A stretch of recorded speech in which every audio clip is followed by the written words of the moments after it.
crafty friends, have you ever seen a new craft product come on the market and thought to yourself, I really want that, but then realised you can probably create a very similar look with something you've already got in your stash? Well, that's what happened to me with a particular set of heart dies that I saw recently come on the market. But this year I'm trying to spend less and craft more, so I thought, let's see if I can create something similar with what I've already got. And this is the card I made, and I'm going to show you today how I made it so that you too can achieve the look if that's what you want to do. So the main building blocks of this card are these three hearts. This one I created by cutting out some strips of paper, colouring them, and then sticking on a bit of paper and cutting them out with a heart die. And these two were created by cutting out some hearts using heart dies and embossing them using embossing folders and then inking over them. So I'm going to make a similar card today to show you the process, but it will look a little bit different by the time I've finished. So for this heart I used these strip dies, so they're quite skinny, but today I'm going to change it up a bit and use this strip die, and they're a bit thicker so there'll be fewer strips going across. But I've taken some regular cardstock, smooth white cardstock, and I'm going to colour them using my Distress Oxides. The original card I used Catherine Pooler inks, which gave a particular look, slightly more textured than you'd get with Distress Oxides. The colours I'm using today are pinks and an orange and a yellow, and these are all warm colours. They're near each other on the colour wheel, analogous colours, and they sit really nicely together. And I'm going to colour 2 strips in each colour so I can make my stripy heart.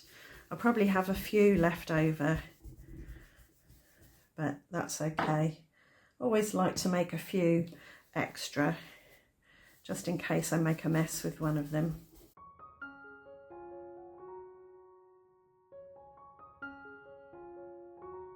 I find I can use the same blender brush for all my pinks if I just give it a good rub between colours on a bit of paper towel just to take the excess paint off, not paint, ink, before moving into the next colour, with the exception of Spun Sugar, because it's such a light pink.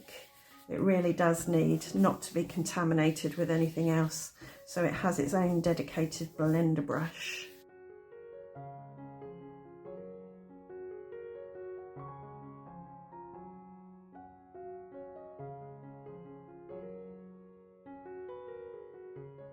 Of course, for something like this, you don't have to ink paper. You could use scrapbook papers or solid cardstock, solid coloured cardstock, but I do that sometimes. But I just love inking and blending and creating mixed media pieces. So part of the joy of the process for me in card making and associated crafts is the making my own coloured papers. So I've got a piece of copy paper here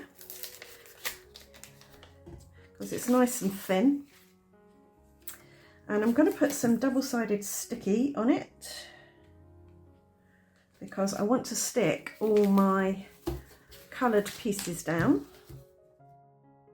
I could use glue, that would give me a bit of wiggle room. I'm just going to try and be careful. Let's go from this side and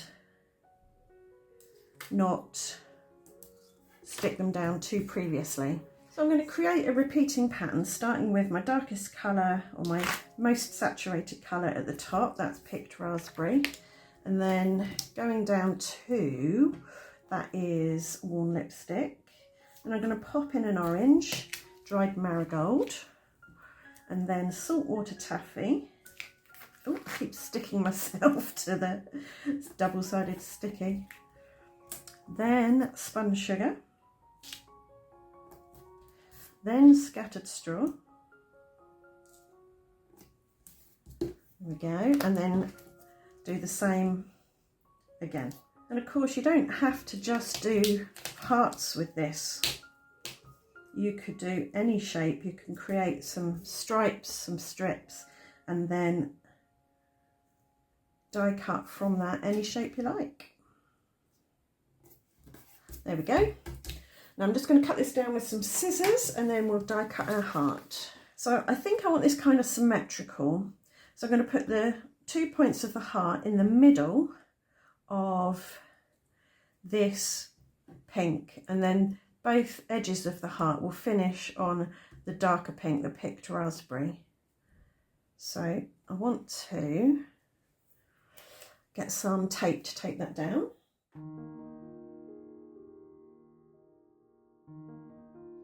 So that's the first heart done.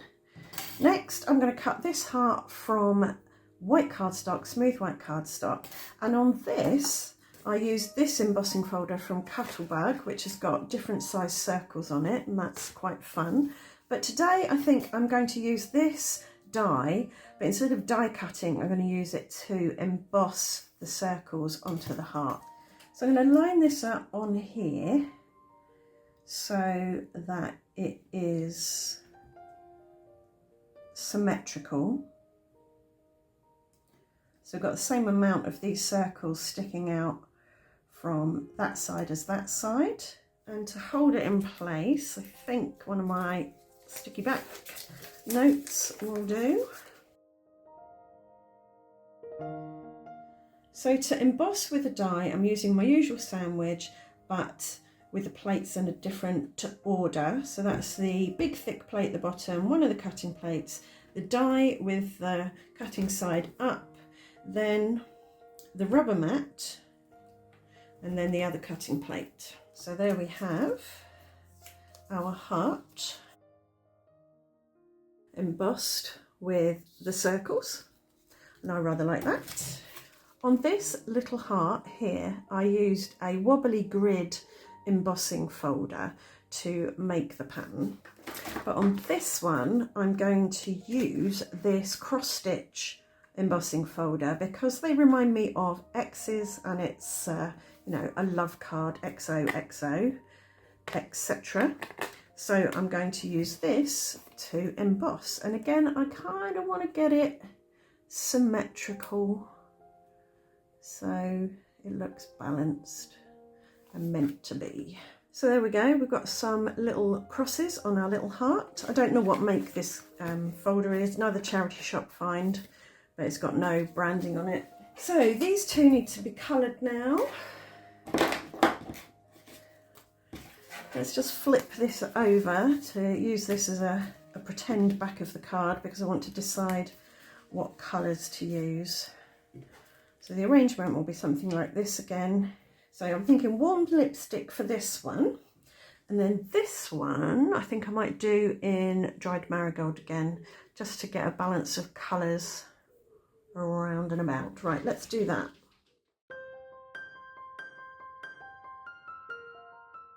You could ink these before you emboss them, but sometimes when you ink after embossing you get some nice effects, you get things that are a bit darker in different areas. Okay, so that is going to go like that. I'm thinking this needs a bit more texture on it. I think I might distress this slightly with a bit of water.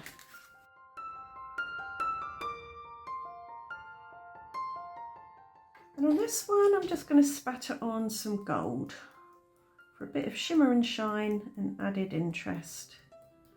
And quickly dry that. So here we have the heart. It's got some shimmer and shine on it, and I like the way the gold has run around the edge of the circles in a few places. So this card was a thin, tallish card. It is 4.5 wide by 7 high, but this card I'm going to do as a 5 by 7 and just see what it looks like.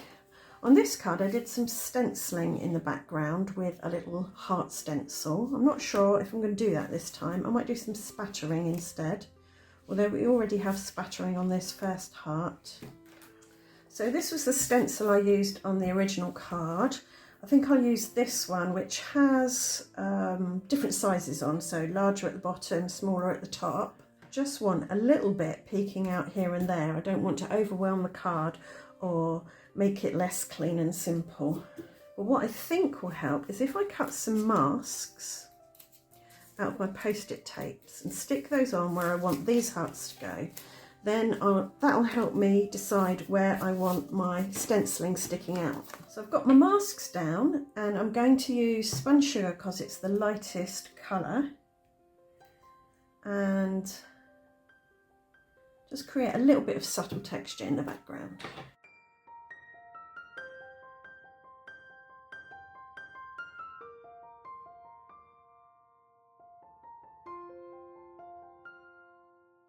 One of the nice things about this hammered white cardstock that I'm using is that it is a little bit water resistant. So with something like this, if there's a bit of stenciling in a water-based ink that you don't particularly like, or a bit of stamping, or you've accidentally got a smudge on it, you can take a damp baby wipe and go over it a little bit, and it won't ruin the card, but it will lift a bit of the colour if it's a non-staining colour. So there we go. Now I'm going to add my hearts. And I think we use glue for these. And I'm going to pop the big one up on a bit of craft foam. Use my little T-square ruler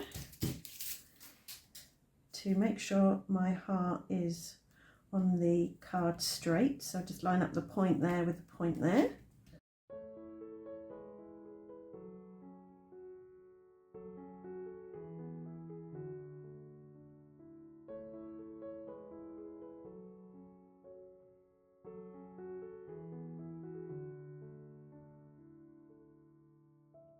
Alright, there we have it. There's those 3 hearts down. For the sentiment on this one, I used some alpha dyes to create the XOXO. I cut the main part from glitter cardstock, and then I also cut another set from white cardstock and inlaid the letters inside just to make it stand out a bit. This one, I'm going to use this sentiment that says love. I use the gold glitter again. It goes really nicely with that gold that I splattered on. So that can sit on there like that. Might need a little bit of craft foam under the E in a couple of places just to stop it flopping down. And then I use my typewriter on this one to put Be My Valentine ? And cut it out using a stitched rectangle die. Instead of Be My Valentine, I'm going to cut out the word you, so it will read Love You, using this scripty font die. But I want to give it a bit of a gloss, so I'm going to stick a bit of clear packing tape over the card before I die cut it out. And that will make it nice and shiny. It's just a very quick and easy way to add a bit of gloss to a die cut. Of course, you can use glossy accents or Nouveau something or the other. What's the Nouveau one called? Crystal glaze. Or you could heat emboss it with clear embossing powder. So I'm going to stick these down. Before I stick the love down, I'm going to pop a little bit of craft foam just at the ends here, and I'll use glue for this. And I'll pop a bit of glue on the back of the U and add that.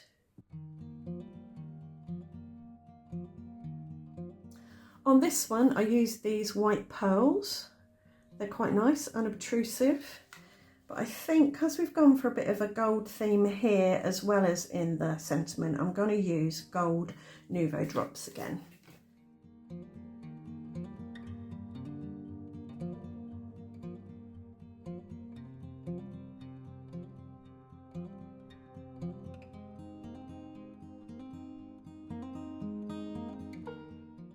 Right, those 2 cards are finished now, I think.